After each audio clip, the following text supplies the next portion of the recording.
तो आज जो हम डिस्कस करेंगे वो डिस्कस करेंगे disorder of GIT. Disorder of GIT मतलब गैस्ट्रो इंटेस्टिनल ट्रैक्ट। आपका जो एलिमेंट्री कैनाल होती है उसमें कौन कौन से डिसऑर्डर या कौन कौन से प्रॉब्लम्स आ सकते हैं। अच्छा ये बताएं, मैंने एलिमेंट्री कैनाल का कौन सा पार्ट ड्रा किया है यहाँ पर? ये जो मैंने एलिमेंट्री कैनाल का पार्ट ड्रा किया है ये कौन सा है? Large intestine. हाँ, लार्ज इंटेस्टाइन मैंने ड्रा किए। असल में देखो, ये मैंने 3 डिसऑर्डर नाम एक साथ लिख दिए हैं। डायरिया लिखा है, डायसेंट्री लिख दिया, कॉन्स्टिपेशन लिख दिया। इन तीनों के नाम इस वजह से एक साथ लिखे हैं कि इन तीनों डिसऑर्डर का ताल्लुक इस लार्ज इंटेस्टाइन की मूवमेंट है।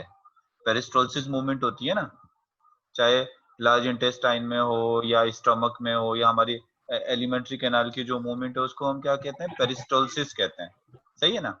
अब क्या होता है कि अगर ये लार्ज इंटेस्टाइन में मोशन इसकी तेज हो जाए, लार्ज इंटेस्टाइन की मतलब पेरिस्टोल्सिस तेज हो जाए, तो हमारा जो फीसिस होगा वो जल्दी जल्दी जल्दी यहाँ से पास होगा। ऐसे ऐसे मतलब इसकी पेरिस्टोल्सिस मूवमेंट तेज हो गई तो फीसिस क्या होगा? जल्दी जल्दी पास होना शुरू होगा। तो उससे जो डिजीज होगी, मोशन अगर ज्यादा तेज इसकी मूवमेंट शुरू हो जाए तो उसकी वजह से जो डिजीज होगी या तो डायरिया होगा या फिर क्या होगी? डायसेंट्री। अभी मैं आपको फर्क बताता हूँ डायरिया और डायसेंट्री में फर्क क्या होता है।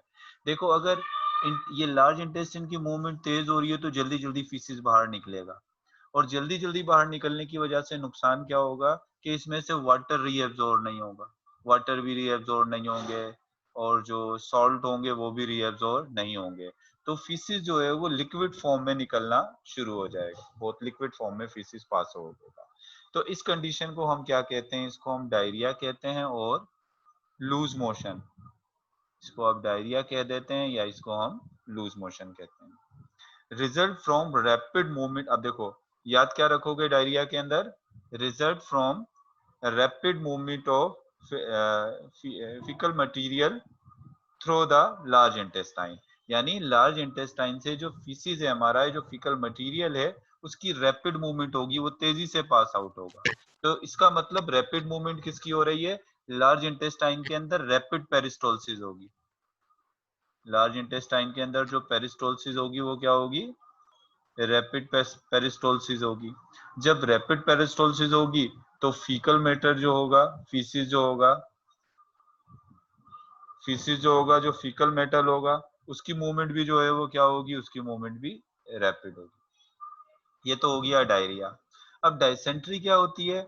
डायसेंट्री हम कहते हैं कि अगर इस डायरिया के साथ, इस मोशन के साथ जो डायरिया है, जो फीसिस है, अगर फीसिस के साथ ब्लड भी आ रहा हो, फीसिस के साथ ब्लड भी आ रहा हो, या फीसिस के साथ जो है वो म्यूकस भी आ रहा हो, म्यूकस भी साथ पास हो रहा हो, तो ऐसी डायरिया को हम क्या कहते हैं? ऐसे डायरिया को हम कहते हैं डायसेंट्री।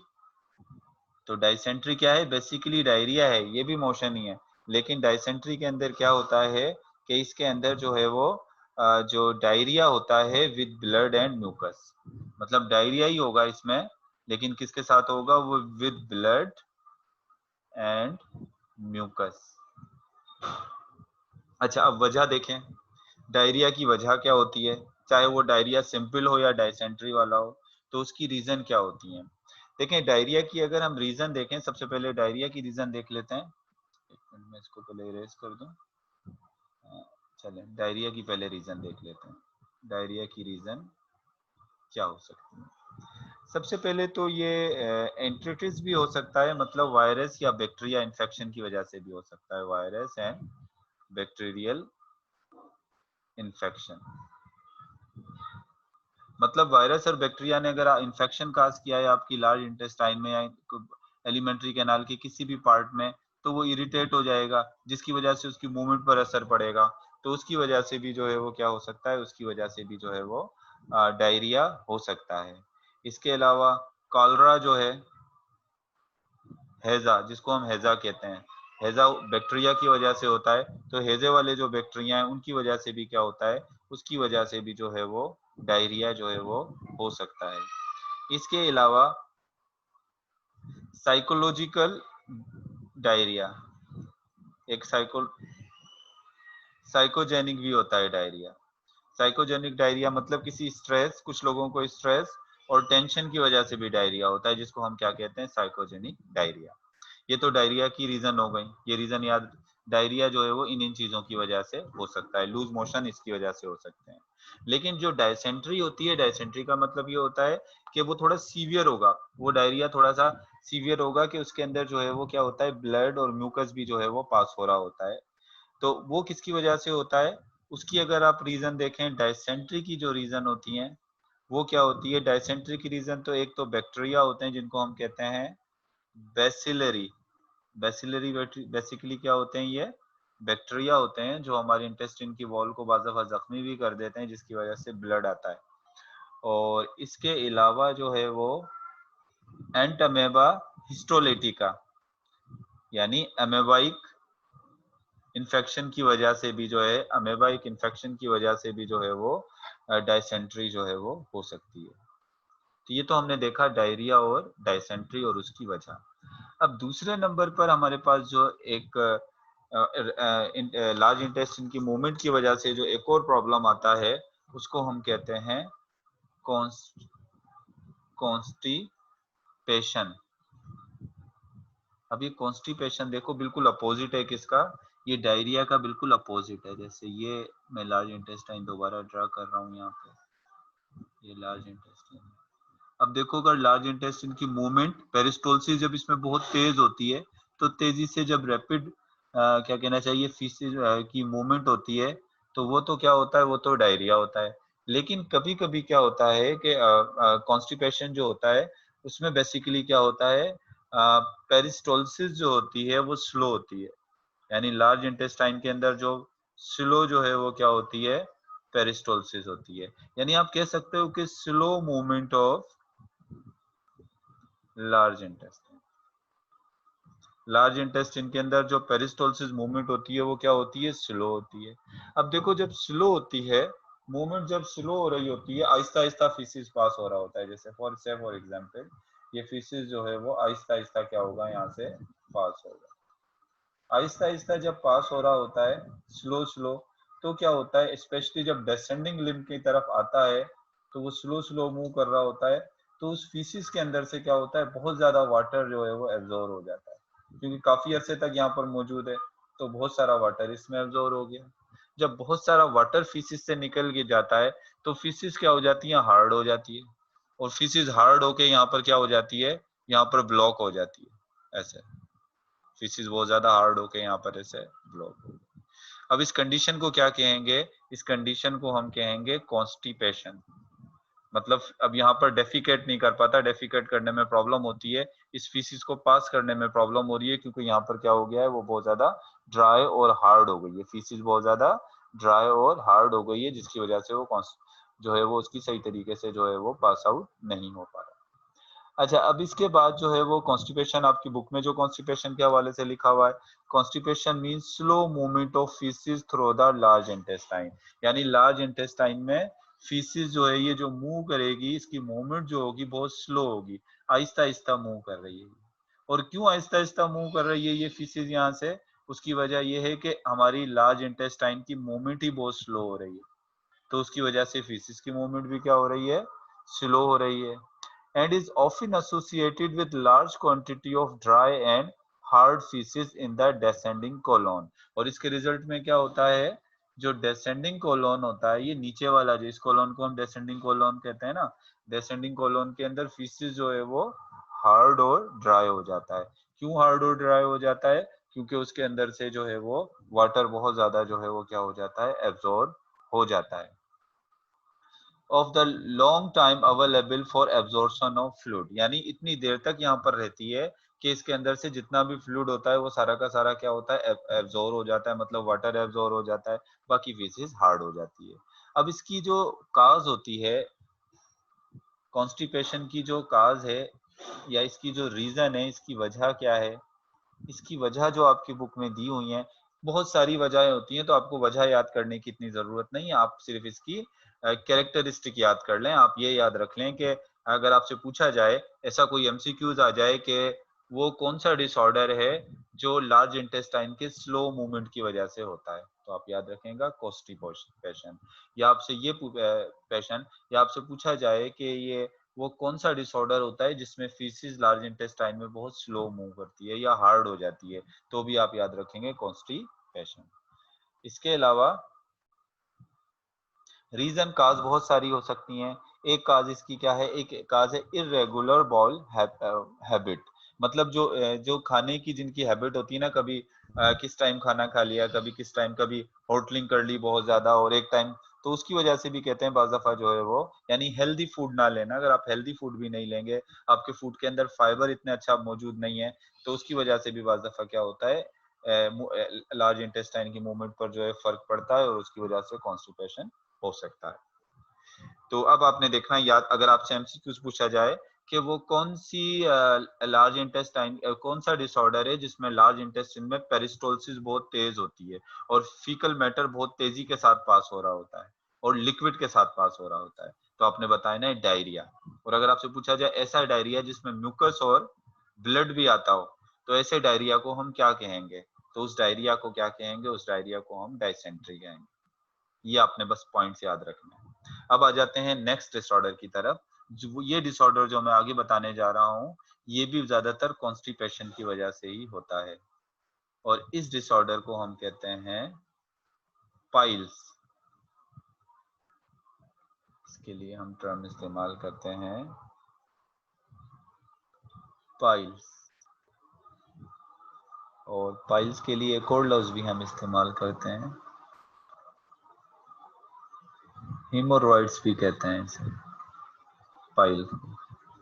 अब देखो पाइल्स होता क्या है, जिन लोगों को ज्यादातर जो है वो क्या कहना चाहिए, कॉन्स्टिपेशन ज्यादा रहती है जिन लोगों को, तो उन लोगों के अंदर क्या होता है कि जब वो ज्यादा फोर्स फीसिस को पास आउट करने के लिए ज्यादा फोर्स लगाते हैं, जब फीसिस को पास आउट करने के लिए उनको फोर्स ज्यादा लगानी पड़ती है, तो उनकी जो एनस होता है यहाँ पर, एनस के यहाँ पर जो वेन्स होती हैं, ब्लड वेसल्स होती हैं, वो डायलेट हो जाती हैं, वो फूल जाती हैं।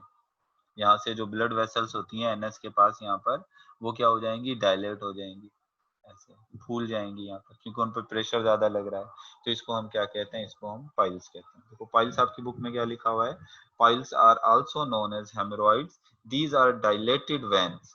मतलब पाइल्स के अंदर एक की पॉइंट क्या याद रखोगे, पाइल का की पॉइंट क्या है, डायलेटेड,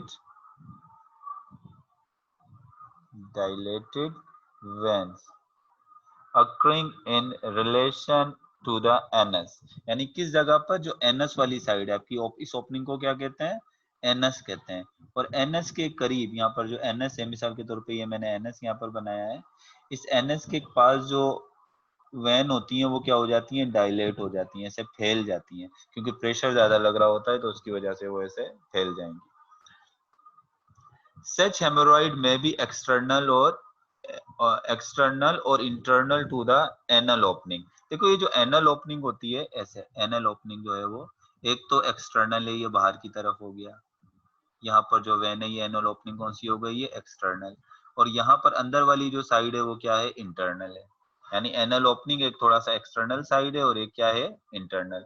तो ये जो डायलेटेड वेन हो जाती है ये एक्सटर्नल भी होती है और इंटरनल, यानी जो एनएस है उसके एक्सटर्नल साइड पे भी ये डायलेट हो सकती हैं और कहाँ हो सकती हैं, ये इंटरनल साइड पर भी जो है वो डायलेट हो सकती हैं। The extreme pile are covered by skin while the internal piles is beneath the anal mucous membrane। यानी एक तो होता है जो एनस होता है उसके चारों तरफ जो है वो एक्सटर्नल पाइल अगर होता है, तो एनस का जो ऊपर वाला साइड होता है उसके चारों तरफ स्किन भी होती है, वो किससे कवर होता है, वो स्किन से कवर होता है। और अंदर की तरफ पाइल होगा तो वो कहाँ होगा, म्यूकल मेम्ब्रेन की तरफ होगा। लेकिन आप इस चीज में ना जाएं एक्सटर्नल और इंटरनल पाइल, आप सिर्फ इतनी बात सबसे पहले तो याद रखें, पाइल में आप सिर्फ एक पॉइंट याद रख लें जो मैं आपको बता रहा हूँ, कि पाइल और पाइल को के लिए दूसरा नाम, पाइल्स के लिए दूसरा नाम क्या इस्तेमाल किया जाता है, हेमोरॉइड इस्तेमाल किया जाता है। एक ये बात याद रखेंगे। दूसरी बात क्या याद रखेंगे, कि पाइल्स के अंदर जो है वो डायलेटेड वेन हो जाती है। किस जगह की वेन डायलेटेड हो जाती है, एनस के, एनस के करीब जो एनल वाले रीजन जो है हमारे उसका लार्ज इंटेस्टाइन का लास्ट पार्ट जो एनल है, इसके करीब करीब वेन जो है वो डायलेट हो जाती है।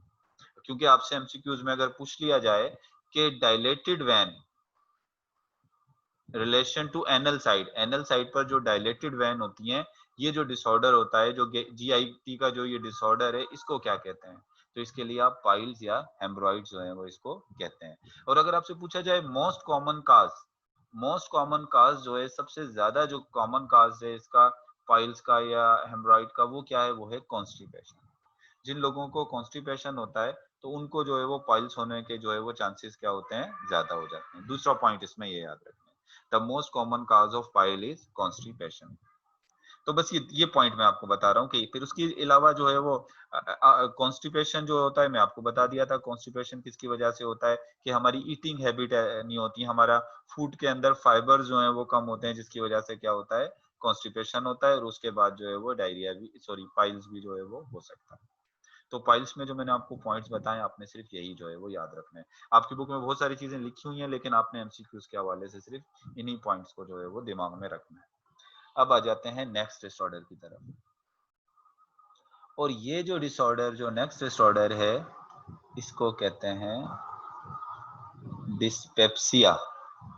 लिखी हुई तो बहुत सारी बातें हैं हर डिसऑर्डर के हवाले से, लेकिन आपने थोड़े थोड़े बस पॉइंट्स याद कर लेने। डिस्पेप्सिया, डिस्पेप्सिया को अगर आम लफ्जों में कहें तो इसको हम कहते हैं बदहजमी। और इसको कॉमनली जो हम कह सकते हैं, इसके लिए दूसरा लफ्ज आप इस्तेमाल कर सकते हो, epigastric, epigastric discomfort, epigastric discomfort following meals. यानी एक खाने के बाद, जब कोई खाना खाते हैं तो खाना खाने के बाद आपको अपना जो है वो एपीगैस्ट्रिक, यानी आपके स्टमक हो या आपका एसोफेगस हो, वहां पर कुछ डिस्कम्फर्ट फील हो। खाने के बाद आपको जब डिस्कम्फर्ट फील होता है तो इसको हम क्या कहते हैं? इसको हम कहते हैं डिस्पेप्सिया, या इसको हम कहते हैं एपीगैस्ट्रिक डिस्कम्फर्ट। अगर आपसे सिंपली पूछा जाए what is epigastric discomfort after meal, तो दिस इज डिस्पेप्सिया। एक तो ये याद रखेंगे कि एपिगैस्ट्रिक डिस्कम्फर्ट जो है वो को टेक्निकली क्या कहा जाता है? इसको कहा जाता है डिस्पेप्सिया, जिसको आम लफ्जों में हम कहते हैं बदहजमी। अच्छा, बदहजमी की वजह क्या है? क्यों होती है बदहजमी? तो सबसे पहले तो आप बदहजमी को कैरेक्टराइज कैसे करोगे? कैरेक्टराइज का मतलब ये है कि आपको बदहजमी के जो है वो अलामात क्या हैं। सबसे पहले अगर बदहजमी होती है तो हार्ट बर्न होता है, खाने के बाद सीने के अंदर जो है वो क्या होती है? जलन होती है।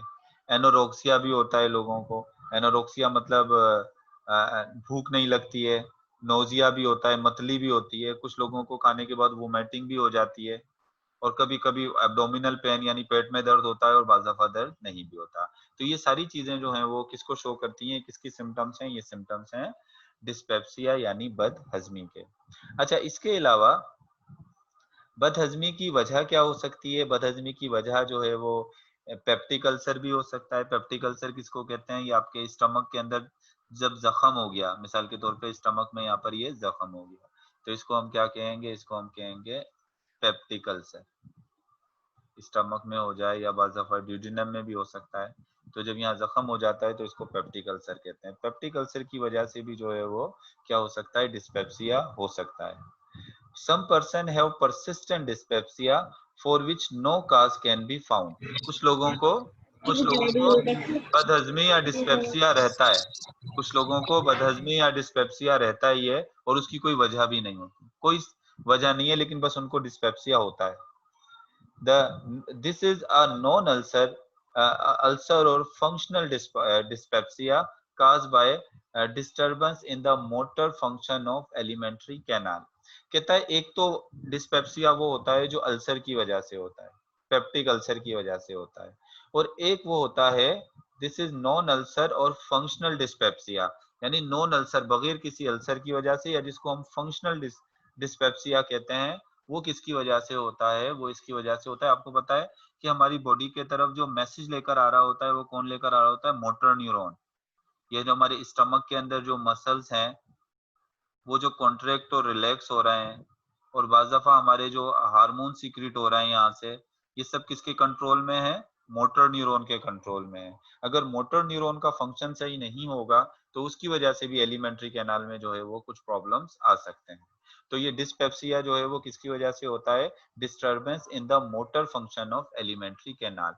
एलिमेंट्री कैनाल का सॉरी मोटर फंक्शन यहाँ पर एक तो इसको भी कहा जा रहा है मोटर फंक्शन, मूवमेंट को, जो एलिमेंट्री कैनाल मूवमेंट विद को भी तो मोटर कहा जाता है ना, मूवमेंट जो होती है, तो उस फंक्शन में भी या मोटर न्यूरॉन के फंक्शन में भी जो है वो कोई प्रॉब्लम आ सकती है। अब डिस्पेप्सिया में आपने ये सब चीजें इस पूरे पैराग्राफ के अंदर जो आपने याद रखना है, वो याद क्या रखना है डिस्पेप्सिया में? एक तो बात आपने ये याद रखनी है कि डिस्पेप्सिया को हम एपिगैस्ट्रिक डिस्कम्फर्ट भी कहते हैं। एक तो ये याद रख लो कि डिस्पेप्सिया को एपिगैस्ट्रिक, और दूसरा ये याद रख लो कि डिस्पेप्सिया जो है वो पेप्टिक अल्सर की वजह से भी हो सकता है। पेप्टिक अल्सर की वजह से भी हो सकता है। बस ये दो बातें याद रख लो, इसके अलावा कोई इसमें दूसरी चीज याद रखने की जरूरत नहीं, इतना सिर्फ याद रखना है। इसमें आगे आ जाते हैं। इसके बाद नेक्स्ट जो है दिया हुआ है जो डिसऑर्डर, वो है पेप्टिक अल्सर। बताया था ना पेप्टिक अल्सर की वजह से डिस्पेप्सिया हो सकता है, लेकिन ये पेप्टिक अल्सर होता क्या है? अल्सर कहते हैं जख्म को। असल अल्सर बेसिकली किसके लिए टर्म इस्तेमाल की जाती है? वुंड्स के लिए या जख्म के लिए। अब ये हमारा है स्टमक, और स्टमक के बाद ये है duodenum.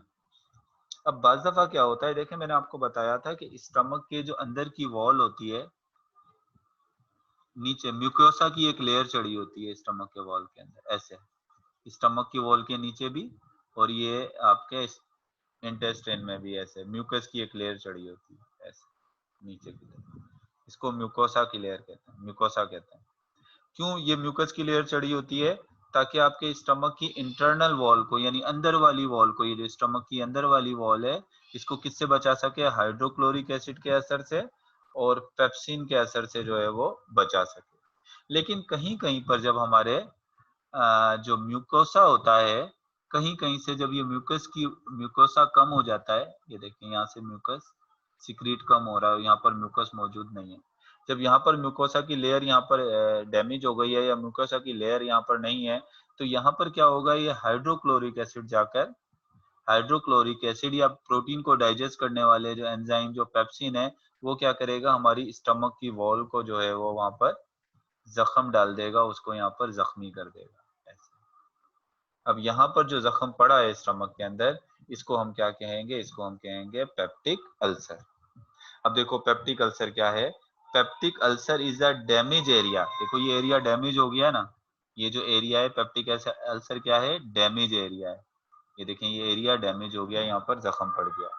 Of of the mucus, mucus का कौन से वाले एरिया में? म्यूकस वहां पर नहीं था, जब म्यूकोसा का एरिया जो था जहां पर म्यूकस से कवर होना चाहिए था, लेकिन वो एरिया जो है वो क्या हो गया है? अभी डैमेज हो गया।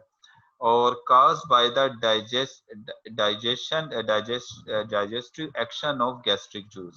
ये किसकी वजह से जख्मी हुआ है? ये आपके गैस्ट्रिक जूस की वजह से। हाइड्रोक्लोरिक एसिड गैस्ट्रिक जूस में ही आता है ना, और पेप्सिन एंजाइम भी गैस्ट्रिक जूस में आता है। इन्होंने जाकर जो है वो गैस्ट्रिक जूस ने जाकर यहाँ पर इसको क्या कर दिया? इसको डैमेज कर दिया।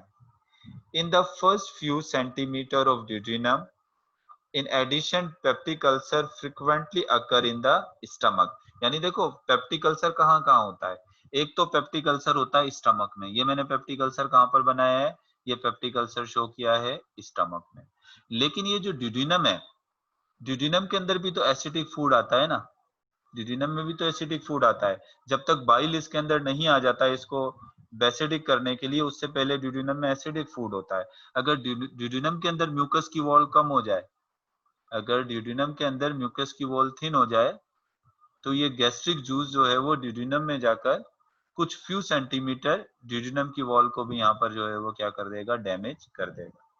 तो इसका मतलब पेप्टिक अल्सर स्टमक में भी हो सकता है, और कहाँ हो सकता है? ड्यूडिनम के अंदर भी हो सकता है। अगर आपसे पूछा जाए कि पेप्टिक अल्सर कौन कौन से पार्ट में होता है, तो दो पार्ट तो मैंने आपको यहाँ बता दिए, एक स्टमक में हो जाएगा, और कहाँ होता है? और ड्यूडिनम में।